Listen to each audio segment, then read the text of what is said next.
أعوذ بالله من الشيطان الرجيم. بسم الله الرحمن الرحيم.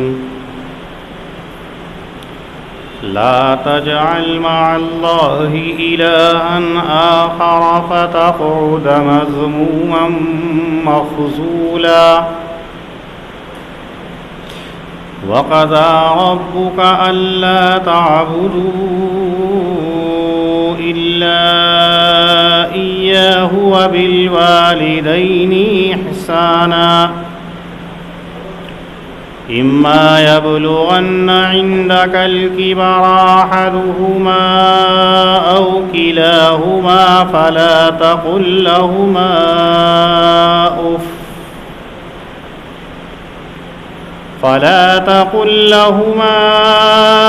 أف ولا تنهرهما وقل لهما قولا كريما. واخفض لهما جناح الذل من الرحمة وقل رب ارحمهما كما ربياني صغيرا. صدق اللہ العظیم.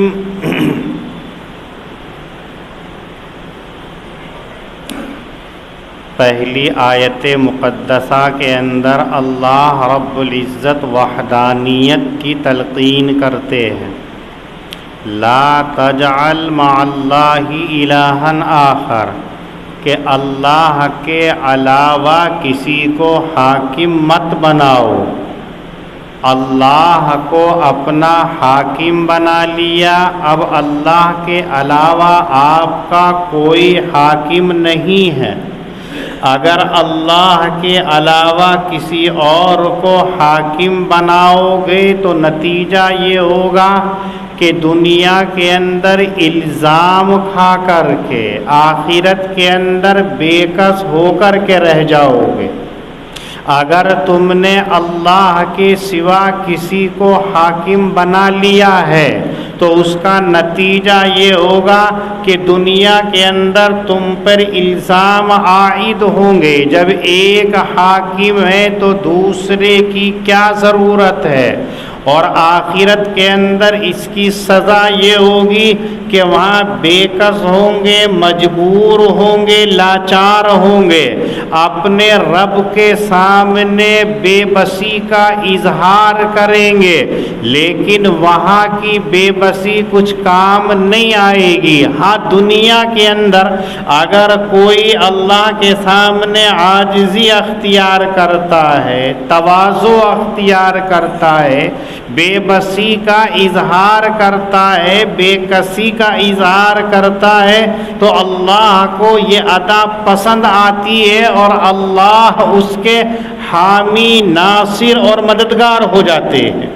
اور آخرت کے اندر اگر انسان بے بسی اور بے کسی کرے گا تو اسے کوئی فائدہ حاصل ہونے والا نہیں ہے، بلکہ وہاں ذلت و رسوائی، اس لیے کہ اللہ نے دنیا کے اندر پہلے ہی کہہ دیا لا تجعل مع اللہ الہا آخر، میرے علاوہ کوئی تمہارا حاکم نہیں ہے، میرے علاوہ تمہارا کوئی بادشاہ نہیں ہے، میرے علاوہ تمہارا کوئی اور نہیں ہے. پھر تم نے دوسرا کیسے بنایا ہے؟ اس لیے اس آیت کے اندر وحدانیت کی اللہ نے تنقین کی ہے. دوسری آیت کریمہ اور تیسری آیت کریمہ کے اندر اللہ رب العزت جو ہے ایک اہم حکم بیان کر رہے ہیں.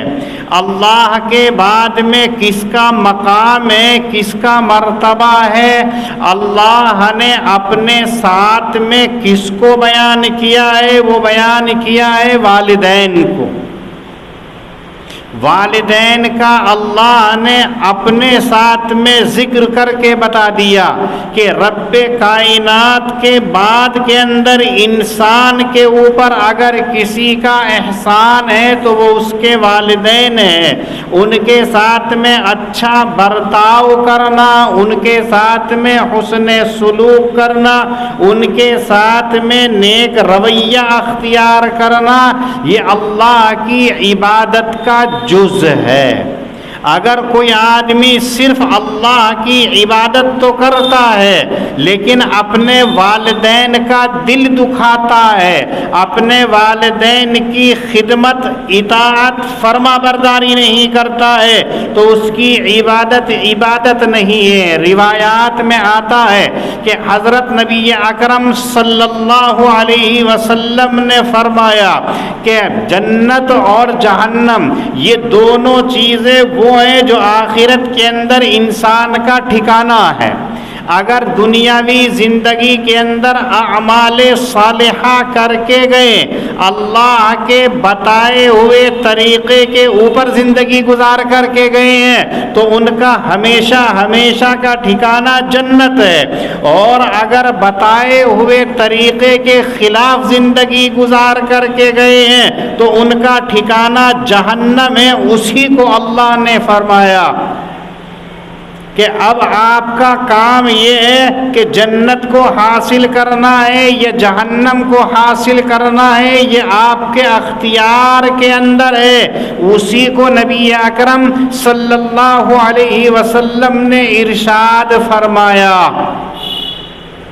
کہ تمہارے والدین تمہاری جنت بھی ہیں اور تمہاری جہنم بھی ہے.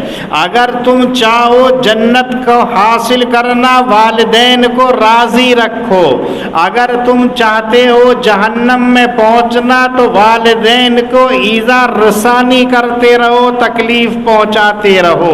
ایسے ایک حدیث کے اندر ہے کہ ایک شخص نے نبی اکرم صلی اللہ علیہ وسلم سے معلوم کیا کہ سب سے بہترین عمل کون سا ہے، تو آقا علیہ الصلاۃ والسلام نے فرمایا کہ سب سے بہترین عمل جو ہے وہ وقت کے اوپر نماز کو ادا کرنا ہے. مستحب وقت جو آ گیا ہے اس وقت کے اندر نماز کو ادا کرنا سب سے افضل، سب سے اعلیٰ کام. اس کے بعد پوچھا یا رسول اللہ، نماز کے بعد میں اب کون سا عمل سب سے افضل ہے؟ آقا علیہ الصلاۃ والسلام نے فرمایا والدین کی خدمت کرنا. ایک شخص نے نبی اکرم صلی اللہ علیہ وسلم سے معلوم کیا یا رسول اللہ، اگر والدین ظلم کرتے ہیں، اگر والدین بچوں کے حقوق کو ادا نہیں کرتے ہیں، اگر والدین بچوں کو ستاتے ہیں، ان کا حق ادا نہیں کرتے ہیں، کیا اس وقت بھی والدین کی اطاعت اور فرما برداری ضروری ہے؟ کیا اس وقت کے اندر بھی والدین کی اطاعت کرنا ضروری ہے؟ نبی اکرم صلی اللہ علیہ وسلم نے 3 مرتبہ فرمایا وَإِن ظَلَمَا وَإِن ظَلَمَا وَإِن ظَلَمَا. اگر ماں باپ تمہارے اوپر ظلم بھی ڈھا رہے ہیں، اگر والدین تمہیں ستا رہے ہیں، تب بھی تمہاری ذمہ داری ہے ان کی اطاعت کرنا، فرما برداری کرنا. ماں باپ سے انتقام لینا ناجائز اور حرام ہے. ماں باپ سے بدلہ لینا ناجائز اور حرام ہے. ماں باپ کو ستانا تو دور کی بات ہے، ماں باپ کو اف تک کہنا بھی ناجائز اور حرام ہے، جو آگے اللہ تعالیٰ ذکر فرماتے ہیں. اس لیے اگر کوئی یہ سوچتا ہے کہ میرے باپ نے میرا حق ادا نہیں کیا، میرا حق دوسرے بھائی کو دے دیا، میری ماں نے ہمارا حق ادا نہیں کیا، اپنی بیٹیوں کو بھرتی رہتی ہے، اپنی بیٹیوں کو دیتی ہے، تو میں ماں کی کیوں خدمت کروں، میں باپ کی کیوں خدمت کروں؟ یہ آج ایک عام ماحول سا بن گیا ہے.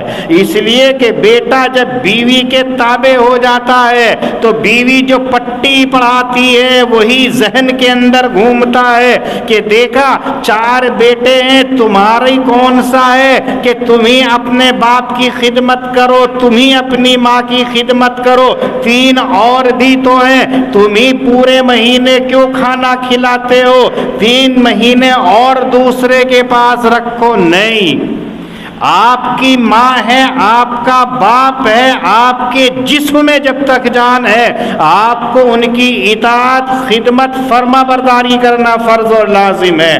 کوئی نہیں کر رہا ہے وہ قصور اس کا ہے۔ آقا علیہ الصلاۃ والسلام نے صاف طور سے کہہ دیا اگر ماں ظلم کر رہی ہے، اگر باپ ظلم کر رہا ہے، تب بھی آپ کا یہ حق نہیں ہے کہ باپ کے ساتھ میں آپ بھی ظلم کا معاملہ کرے، ماں کے ساتھ بھی ظلم کا معاملہ کرے، آپ کے لیے قطعاً جائز اور درست نہیں۔ اسی طریقے سے ایک حدیث کے اندر آپ نے فرمایا کہ اللہ کی رضا اور خوشنودی اگر چاہتے ہو تو اللہ کی رضا اور خوشنودی باپ کی رضامندی کے اندر ہے، خوشنودی کے اندر ہے۔ اللہ کی ناراضگی، اللہ کا عذاب جو ہے وہ باپ کی ناراضگی کے اندر ہے۔ اگر باپ ناراض ہے تم سجدے میں پڑے رہو، اللہ ناراض۔ اگر باپ تم سے ناخوش ہے ہمہ وقت روزے رکھتے رہو، اللہ کے یہاں مقبول نہیں ہے۔ یہ میرے آقا صلی اللہ علیہ وسلم فرما رہے ہیں کہ عبادت اللہ کی تبھی مقبول ہے جب اللہ کے بندے جو تمہارے والدین ہیں وہ تم سے راضی اور خوش ہیں۔ اسی طریقے سے نبی اکرم صلی اللہ علیہ وسلم کا مشہور قول ہے جو آپ نے بچپن سے لے کے اب تک سنا ہوگا تقریروں کے اندر، کتابوں کے اندر، کہ ماں کے قدموں کے نیچے جنت ہے اور باپ جنت کا دروازہ ہے۔ خالی باپ راضی ماں راضی نہیں تو بھی نہیں، خالی ماں راضی باپ راضی نہیں تو بھی نہیں۔ اگر ماں کے قدموں کے نیچے جنت ہے، جنت کو تو راضی کر لیا، باپ راضی نہیں ہے تو دروازہ نہیں کھلے گا، نو انٹری ہے۔ اور اگر باپ کو راضی کر لیا، ماں راضی نہیں ہے، دروازہ تو کھل جائے گا، پہرے دار دھکے دے کے باہر نکال دیں گے۔ دونوں کو راضی کرنا ضروری ہے، ماں بھی راضی ہونی چاہیے، باپ بھی راضی ہونا چاہیے۔ ایک روایت کے اندر آتا ہے کہ ایک والدہ نے اپنے بیٹے کی شکایت آ کر کے حضرت عمر فاروق رضی اللہ تعالی عنہ سے کی کہ میرا بیٹا میرا خیال نہیں رکھتا ہے، میرا بیٹا میری خدمت نہیں کرتا ہے، میرا بیٹا مجھے کھانے کے لیے نفقہ نہیں دیتا ہے۔ حضرت عمر فاروق رضی اللہ تعالی عنہ نے اس کے بیٹے کو اپنی عدالت کے اندر طلب کیا اور اس سے معلوم کیا کہ تیری ماں شکایت کرتی ہے تو اسے پیٹ بھر کے کھانا نہیں دیتا ہے، تو اس کی خدمت نہیں کرتا ہے، اس کی جیب خرچ کے لیے پاکٹ منی نہیں دیتا ہے، ایسا کیوں کرتا ہے؟ اس نے کہا یہ کون سی میری دیکھ بھال کرتی ہے، بڑھاپے کے اندر ہے، یہ میری کون سی خدمت کر رہی ہے، اس کو روٹی دے رہا ہوں یہی بہت ہے، اس کو ٹھکانہ دے رکھا ہے یہی بہت ہے، اور اس کو کیا چاہیے؟ تو حضرت عمر فاروق رضی اللہ تعالی عنہ نے کہا کہ اس شخص کے پیٹ سے ایک پتھر باندھ دیا جائے، اور پتھر باندھنے کے بعد میں حکم دیا اپنے پولیس والوں کو کہ نگرانی رکھو اس شخص کی کہ یہ اپنے پیٹ سے پتھر کو جدا نہ کر دے، اگر اس نے پیٹ سے پتھر کو ہٹا دیا اتنا مارنا کہ اس کو چھٹی کا دودھ یاد آ جائے، اس نے پتھر کو باندھنا ہے۔ وہ کہتا ہے کہ اس میں مجھ سے کتنے ظلم کر رہے ہیں، آپ پیٹ سے پتھر باندھ رہے ہیں، مجھ سے اٹھنا کیسے ہوگا، بیٹھنا کیسے ہوگا، میں اسے باندھ کر کے کیسے چل سکوں گا، کیسے سو سکوں گا؟ تو حضرت عمر فاروق رضی اللہ تعالیٰ عنہ نے کہا کہ او کمبخت سن، 9 ماہ تک اسی ماں نے تجھے اپنے پیٹ کے اندر ایسے رکھا کہ ایک لمحے کے لیے تجھ سے جدا نہیں ہوئی، ایک لمحے کے لیے تجھے الگ نہیں کیا، کھاتی ہے تو تجھے پیٹ میں، سوتی ہے تو پیٹ میں، چل رہی ہے پھر رہی ہے، حتیٰ کہ استنجے میں جاتی ہے تب بھی یہ سوچ تو اس 9 ماہ تک اس ماں نے پیٹ کے اندر تجھے رکھا اور اپنی مصیبت کو مصیبت نہیں جانا، اپنی تکلیف کو تکلیف نہیں سمجھا، تجھے کوئی تکلیف نہ ہو جائے، کس انداز سے اس نے 9 مہینے گزارے ہیں، اس سے پوچھ کر کے دیکھ، اس نے تجھ سے اس کا حساب مانگا ہے، اس نے کبھی اس کی شکایت کی ہے؟ اور ایک دن پتھر باندھنے کے اندر تو کہتا ہے میں کیسے چلوں گا، کیسے پھروں گا، کیسے کھاؤں گا؟ یہ سوچ، اور کہا کہ یہ راضی ہے تو تیرا رب بھی راضی ہے، اور اگر تیری ماں راضی نہیں تو سمجھ لے تیرا رب بھی راضی نہیں ہے۔ یہ ہے ماں اور باپ کا حق جس کو آج ہم نے نظروں سے اوجھل کیا ہے۔ اسی واسطے اللہ تعالیٰ کہتے ہیں وَقَضَىٰ رَبُّكَ أَلَّا تَعْبُدُوا إِلَّا إِيَّاهُ، آپ کا پروردگار تو فیصلہ کر چکا، وہی ہے تمہارے عبادت کے لائق، وَبِالْوَالِدَيْنِ إِحْسَانًا، اور اپنے والدین کے ساتھ میں حسن سلوک کرو۔ اللہ نے جہاں اپنی عبادت کا حکم دیا، ساتھ ساتھ والدین کے ساتھ میں نیک برتاؤ کا حکم دے کر کے بتلا دیا کہ والدین کا مقام کتنا بڑا ہے، والدین کا مرتبہ کتنا بڑا ہے۔ آپ دیکھیے گا روایتوں میں آتا ہے ایک شخص حضرت نبی اکرم صلی اللہ علیہ وسلم کی خدمت میں آتا ہے اور آ کر کے یہ کہتا ہے یا رسول اللہ، لشکر کے اندر میرا نام لکھ لیجئے، مجھے بھی آپ کے ساتھ میں جانا ہے میدان کارزار کے اندر جہاں دشمنوں سے مقابلہ ہے، مجھے بھی اپنے ساتھ لے کر کے چلیے، میں بھی جنگ کے اندر آپ کے ساتھ شریک ہونا چاہتا ہوں۔ آقا علیہ الصلوۃ والسلام نے پوچھا یہ بتاؤ کیا تمہارے والدین زندہ ہیں؟ کہنے لگا یا رسول اللہ میرے والدین زندہ ہیں۔ آپ نے کہا جاؤ انہی کے ساتھ میں حسن سلوک کرو، یہی تمہارا جہاد ہوگا، یہی تمہارا جنگ کے اندر شریک ہونا ہے، دشمنوں سے مقابلے کی ضرورت نہیں ہے، اپنے والدین کی خدمت کرو، یہی تمہارا کام ہے۔ اس شخص نے یہ بھی کہا یا رسول اللہ جب میں آ رہا تھا میری ماں بلکھ رہی تھی، میری ماں رو رہی تھی، اس نے مجھے اجازت نہیں دی کہ تو جا کے نبی کے ساتھ میں لشکریوں میں شریک ہو جا۔ آپ نے فرمایا کہ ماں باپ کی اجازت کے بغیر جنگ میں بھی شریک ہونا جائز نہیں ہے۔ اگر ماں باپ راضی ہیں تو شریک، اور اگر نہیں ہیں تو شریک نہیں۔ یہیں سے حضرات فقہا نے ایک اصول اور ضابطہ ذکر کیا ہے، اگر کوئی آدمی مکمل دین سیکھنا چاہتا ہے، اگر کوئی آدمی مکمل عالم بننا چاہتا ہے، مکمل مفتی بننا چاہتا ہے اور اس کے والدین اجازت نہیں دیتے ہیں تو اس کا مفتی بننا جائز نہیں ہے، اس کا عالم بننا جائز نہیں ہے۔ بس اتنا علم کافی ہے کہ وہ اللہ کی عبادت کر سکے، نماز صحیح پڑھ سکے، روزہ صحیح رکھ سکے، اللہ کو راضی کر سکے، اللہ کی معرفت حاصل ہو جائے، اتنا دین سیکھنا تو فرض ہے۔ اور اس سے زیادہ کا سیکھنا، عالم کا بننا، مفتی کا بننا، قاضی کا بننا، اگر والدین اجازت دیتے ہیں تو آپ کو اجازت ہے تو آپ مفتی بن سکتے ہیں، اور اگر والدین نے اجازت نہیں دی تو پھر نہ عالم بننا جائز جائز، نہ مفتی بننا جائز اور نہ مکمل دین سیکھنا جائز۔ اسی سے آپ دیکھیے نبی اکرم صلی اللہ علیہ وسلم نے اس شخص کو میدان کارزار میں جنگ میں جانے سے منع کر دیا کہ ماں اور باپ راضی نہیں تھے۔ یہیں سے آپ دیکھیے کہ اگر دعوت کا کام ہے، تبلیغ کا کام ہے، ماں باپ اگر راضی نہیں ہے تو ان کی مرضی کے بغیر جانا بھی جائز نہیں ہے۔ اپنی مسجد میں رہ کر کے دین کا کام کیجئے، اپنے علاقے میں رہ کر کے دین کا کام کیجئے۔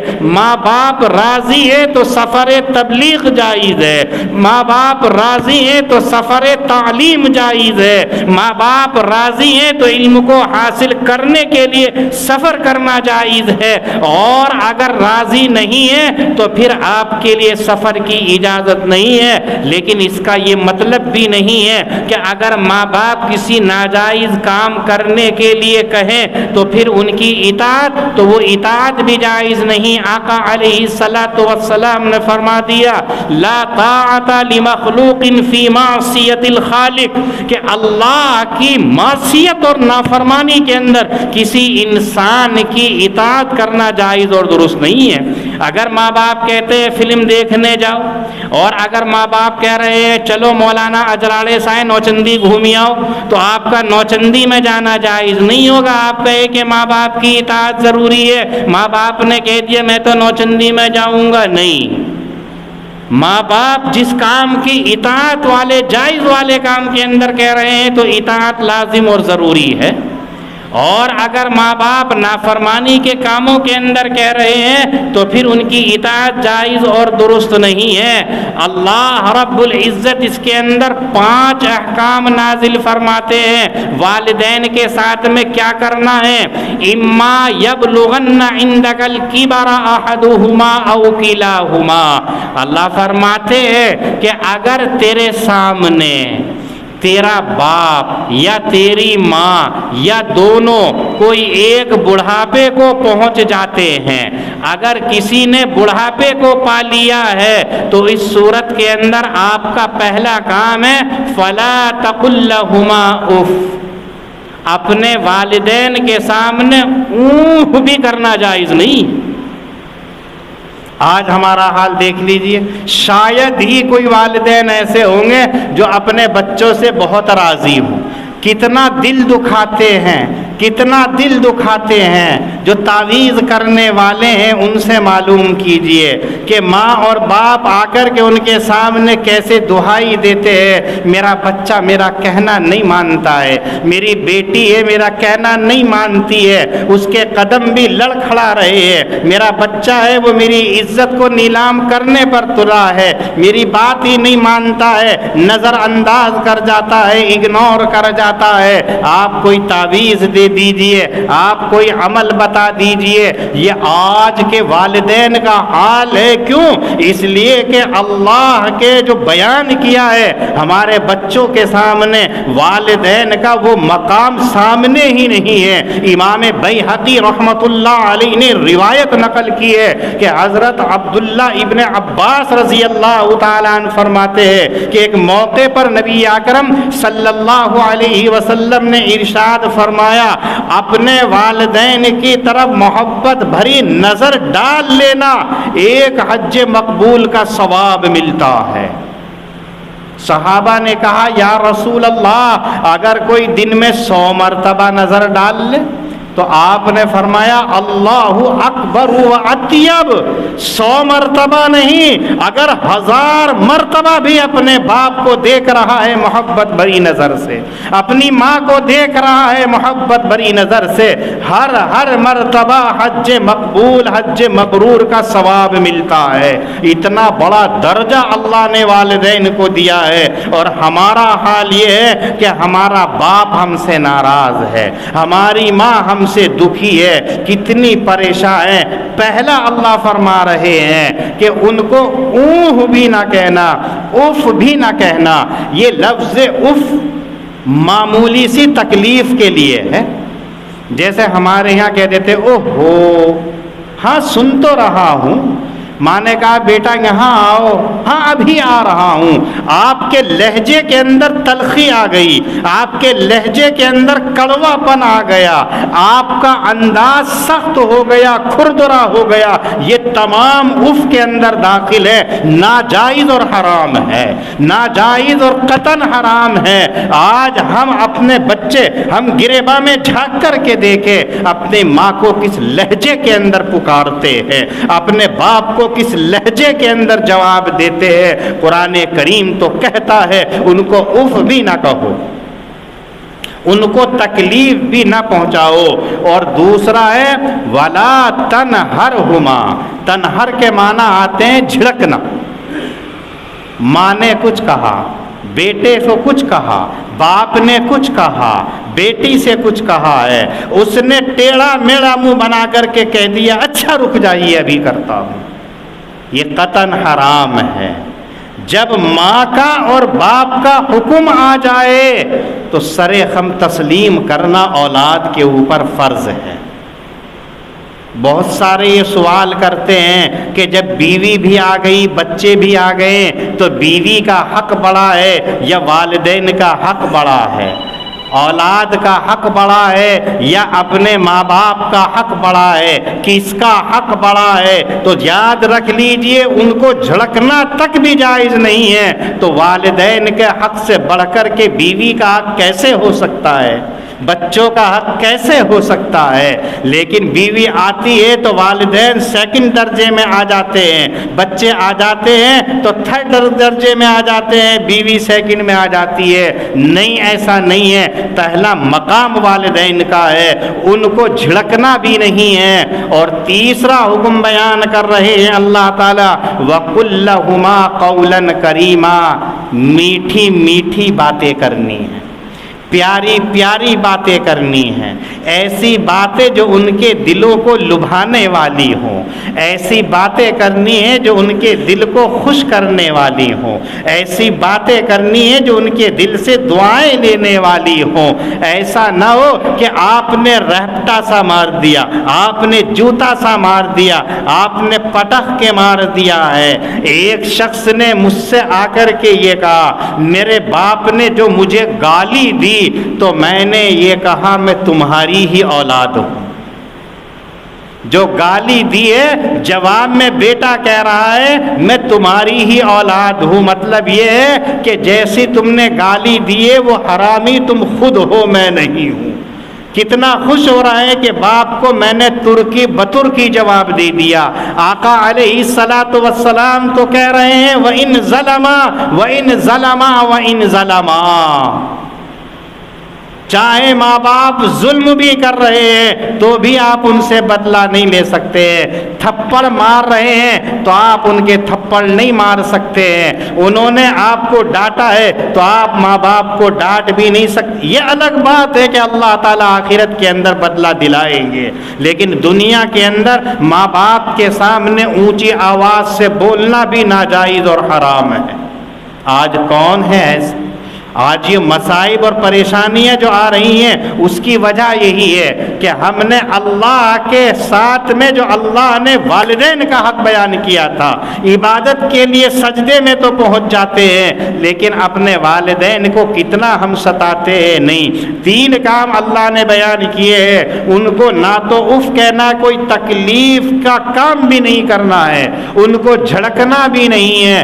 بعض علماء نے لکھا ہے اگر آپ نوالا توڑ کر کے پیالی میں لگا کر اٹھا کر کے ہونٹوں تک لے کر کے پہنچ گئے ہیں، حلق میں رکھنا چاہتے ہیں کہ ماں یا باپ میں سے کسی نے کہا بیٹا مجھے پانی پلا دو، تو اس بیٹے کے لیے اس نوالے کو منہ کے اندر رکھنا بھی جائز نہیں ہے۔ پہلے باپ کو پانی پلائے، پہلے ماں کو پانی پلائے، پھر اس کے بعد میں منہ کے اندر رکھے۔ کون ایسا حق ادا کرتا ہے؟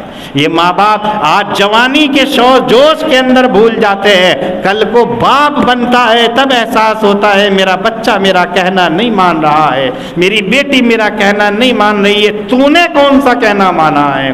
تو نے اپنے باپ کا کون سا حق ادا کیا ہے؟ اس لیے ماں باپ کا درجہ بہت بڑا ہے، ماں باپ کا حق بہت بڑا ہے۔ اور آگے چوتھا حکم بیان کیا، وَاخْفِضْ لَهُمَا جَنَاحَ الذُّلِّ مِنَ الرَّحْمَةِ، اپنے والدین کے سامنے عاجزی کے ساتھ میں، نیاز مندی کے ساتھ میں، پیار و محبت کے ساتھ میں اپنے کندھوں کو جھکا دینا ہے۔ سینہ تان کے کھڑا ہونا نہیں ہے، سینہ تان کے ان کے سامنے بولنا نہیں ہے، نظروں سے نظریں ملا کر کے ان سے بات کرنا درست نہیں ہے۔ باپ کے سامنے گردن جھکا کر کے عاجزی سے، دکھلاوے کے لیے نہیں، من الرحمہ کا لفظ لا کر کے اللہ نے بتایا ہے کہ دل سے ہونا چاہیے۔ اگر دکھلاوے کے لیے گردن تو جھکا لی اور من کے اندر ان کو بڑبڑا رہے ہیں کہ بڈھے نے میرا سارا کھیل بگاڑ دیا ہے، ہم تو پکنک منانے کے لیے جا رہے تھے کلو منالی، اس نے ٹوک کر کے روک دیا ہے، بول تو نہیں رہا لیکن من بڑبڑا رہا ہے، حرام ہے۔ قرآن کریم کہتا ہے ایسے بات کہنا بھی ناجائز اور حرام ہے۔ ان اولادوں کو سوچنا چاہیے جن کے والدین ان کی وجہ سے روتے رہتے، جن کی وجہ سے ان کے باپ کے آنکھوں کے آنسو ختم نہیں ہوتے ہیں، ماں کی ممتا سامنے ہوتی ہے اور روتے ہوئے بلکتے ہوئے اس کی راتیں گزرتی ہے، ان اولادوں کا دنیا کے اندر بھلا کیسے ہو سکتا ہے؟ ان کے ساتھ میں اچھا معاملہ کیسے ہو سکتا ہے؟ قرآن کہتا ہے ان کے سامنے عاجزی کے سامنے، جب باپ کے سامنے جاؤ، ماں کے سامنے جاؤ تو اس طریقے سے جھک کر کے جاؤ کہ یہ آقا اللہ رب العزت کا حکم ہے کہ اپنے باپ کے سامنے، اپنی ماں کے سامنے اپنی جبی کو خم کر دو، اپنی گردنوں کو جھکا دو، اپنے کندھوں کو عاجزی سے نیچے کر دو اور ان کے سامنے آہستہ لہجے کے اندر کلام کرو۔ یہ چوتھا حکم ہے۔ اور پانچواں حکم یہ بھی ہے کہ دیکھو انسان ہے، غلطی ہو سکتی ہے، حق ادا نہیں ہو سکتا ہے۔ پہلا اللہ نے ذکر کیا تھا جب وہ بڑھاپے کو پہنچ جائے، اس کا یہ مطلب نہیں ہے کہ اگر جوان ہے تو ان کو جو چاہے کر لو، ایسا نہیں ہے۔ بڑھاپے کے اندر ماں باپ زیادہ محتاج ہو جاتے ہیں مہربانی کے، اس لیے کہ بڑھاپے کے اندر باپ نہ کام کر سکتا ہے نہ چل پھر سکتا ہے، اس وقت کے اندر اسے زیادہ ضرورت ہوتی ہے اچھے لہجے کے اندر کلام کرنے کی۔ جب آدمی طبع عوارض کا شکار ہو جاتا ہے، آدمی بیمار ہو گیا ہے، بڑھاپے کی حالت کے اندر ہے، اس کے اعضاء نے جواب دے دیا، قوا اس کے مزمحل ہو گئے ہیں، اب اس کو حاجت ہے تمہاری، اس وقت کے اندر تم ان سے سخت لہجے کے اندر کلام نہ کرو۔ کیوں؟ اس لیے کہ آپ اپنے بچپنے کو دیکھو، جس وقت کے اندر تم نہ چل سکتے تھے، نہ پھر سکتے تھے، نہ کھا سکتے تھے، نہ کما سکتے تھے، اس وقت کے اندر ماں نے اور باپ نے تمہارے ساتھ میں کیسے کام کیا ہے۔ جاڑے کا موسم ہے، سردی کا موسم ہے، تم نے پیشاب کر دیا، ٹھنڈک ہو گئی ہے، ماں پوری بھیگ گئی ہے، ایک دم سے اٹھتی ہے، تمہارے کپڑے بدلتی ہے، صاف کرتی ہے اور اچھی جگہ پر تمہیں لٹاتی ہے اور پیشاب کی بھیگی ہوئی جگہ کے اوپر پوری رات کروٹیں بدل بدل کر کے گزار دیتی ہے، خود برداشت کرتی ہے، لیکن اپنے چھوٹے ننھے منھے بچے کو اس بھیگے ہوئے پانی کے اندر ڈالنا گوارا نہیں کرتی ہے۔ کیوں؟ اس لیے کہ کمزور ہے، اگر بھیگا رہے گا تو اس کے نمونیا ہو سکتا ہے، اس کو ٹھنڈ لگ سکتی ہے، اس کو کوئی بیماری لگ سکتی ہے۔ یہی حال ہے کہ جب تمہارے والدین بڑھاپے کو پہنچ گئے ہیں، اب وہ بھی اسی حال کو پہنچے ہوئے ہیں، آپ ذرا سخت لہجے میں کہیں گے تو جیسے بچہ ڈر جاتا ہے، گھبرا جاتا ہے، ایسے ہی باپ ہے وہ بھی ڈر جاتا ہے، گھبرا جاتا ہے۔ آپ ان کے سامنے نہ سخت لہجے میں کلام کیجئے، نہ ان کو جھڑکیے، نہ ان کے سامنے کوئی تکلیف دہ بات کیجئے، بلکہ ان کے ساتھ میں نرم شیریں میٹھی لہجے کے اندر کلام کیجئے یہ تمہارے اوپر لازم اور ضروری ہے۔ لیکن آج کا حال، آج کا معاشرہ، آج کا ماحول یہ ہے کہ باپ بوڑھا ہوا تو وہ پوری رات زندگی بیچارہ سڑک پر باہر بیٹھا رہتا ہے، تپتی ہوئی دھوپ ہے، لو چل رہی ہے، تپش پڑ رہی ہے، تھپیڑے لگ رہے ہیں۔ اگر کوئی کہتا ہے کہ چچا جان گھر میں جا کر کے بیٹھ جائیے، اس گرمی سے تو بچ جاؤ گے، تو ان بوڑھے ماں باپ کی زبانوں کے اوپر کیا ہوتا ہے کہ اندر کے تانوں سے تو بہتر ہے کہ باہر کے تھپیڑے ہم کھا لیں، اندر کی تکلیف سے تو بہتر ہے کہ ہم باہر چوپال پر سڑک پر بیٹھے ہوئے زندگی گزار دیں۔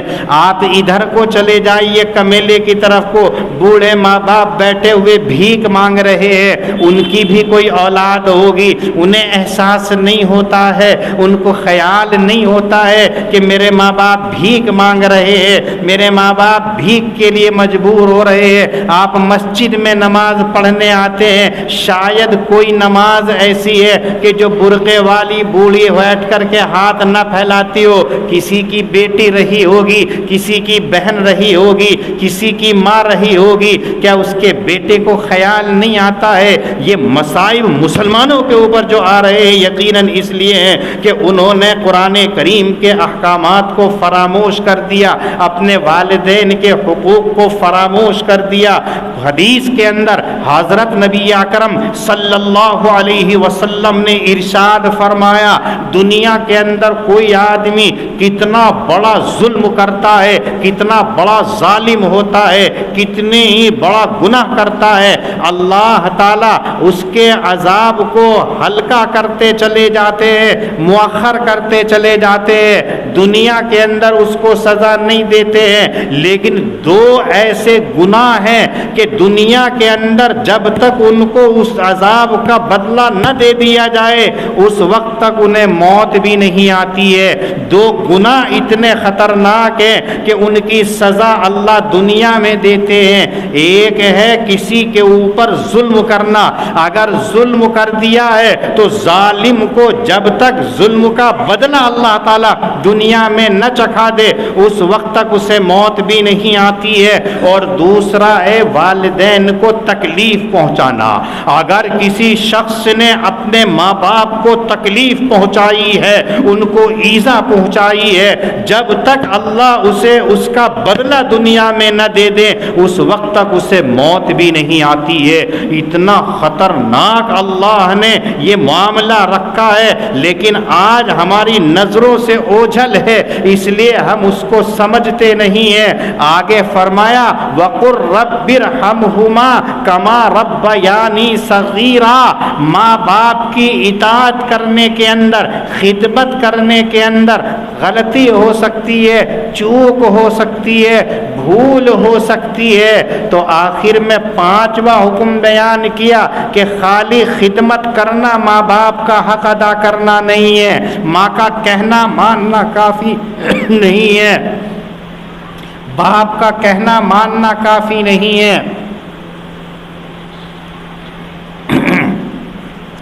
بلکہ ان کا کہنا ماننے کے ساتھ ساتھ، ان کی خدمت کرنے کے ساتھ ساتھ، ان کی اطاعت کرنے کے ساتھ ساتھ اللہ کے سامنے ہاتھ پھیلا کر کے بھیک مانگ کر کے یہ کہنا ہے، اے میرے رب ان میرے ماں باپ کے اوپر بھی ایسی مہربانی فرما جیسے انہوں نے بچپن کے اندر مجھے پالا پوسا ہے، جیسے بچپنے کے اندر گہوارے کے اندر میرے والدین نے میری دیکھ بھال کی ہے۔ اے رب میں اپنے ماں باپ کا ایسا حق ادا نہیں کر سکتا ہوں، لیکن تو تو رب ہے، تو کر سکتا ہے، میرے ماں باپ کے ساتھ میں یہ مہربانی کا معاملہ کر۔ یہ بھی کرنا ہے۔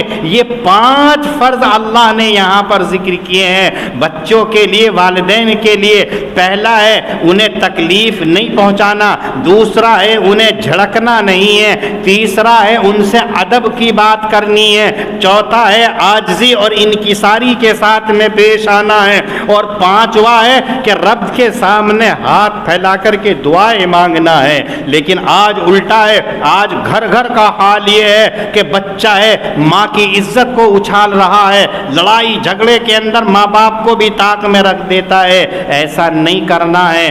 آج کا سبق یہی ہے، قرآن کریم کی آیات کا مقصد بھی یہی ہے، اگر آپ بچے ہیں تو کل کو باپ بھی بنیں گے، آج اگر نوجوان ہیں تو کل کو بڑھاپا بھی آئے گا۔ اس لیے پہلا کام یہ ہے کہ رب کے بعد میں اپنے والدین کی اطاعت کرنا لازم اور ضروری ہے۔ لا تجعل مع اللہ الہا آخر، مت ٹھہرا اللہ کے ساتھ دوسرا حاکم، فتقعد مذموما مخذولا، پھر بیٹھ رہے گا الزام کھا کر کے، ذلیل ہو کر کے، بےکس ہو کر کے۔ وَقَضَى رَبُّكَ أَلَّا تَعْبُدُوا إِلَّا إِيَّاهُ، اور تیرا رب حکم کر چکا کہ اسی کی عبادت کرو۔ وَبِالْوَالِدَيْنِ إِحْسَانًا، اور والدین کے ساتھ میں حسن سلوک کرو۔ إِمَّا يَبْلُغَنَّ عِندَكَ الْكِبَرَ أَحَدُهُمَا أَوْ كِلَاهُمَا، اگر پہنچ جائیں ان میں سے تیرے سامنے بڑھاپے کو کوئی ایک یا دونوں، فلا تقل لہما اف، تو نہ کہہ تو ان دونوں کو اونہ، ولا تنہرہما، اور نہ ان کو جھڑک، وقل لہما قولا کریما، اور کہہ تو ان سے ادب کی بات، واخفض لہما جناح الذل من الرحمہ، اور جھکا دیں ان کے آگے اپنے کندھوں کو عاجزی کر کر کے نیاز مندی سے، وقل رب ارحمہما کما ربیانی صغیرا، اور کہہ اے میرے پروردگار تو ان دونوں کے اوپر مہربانی فرما ایسی جیسا کہ انہوں نے پالا مجھے چھوٹے میں۔ اللہ پاک ہم سب کو دین کی صحیح سمجھ عطا فرمائے۔ وآخر دعوانا ان الحمد للہ رب العالمین۔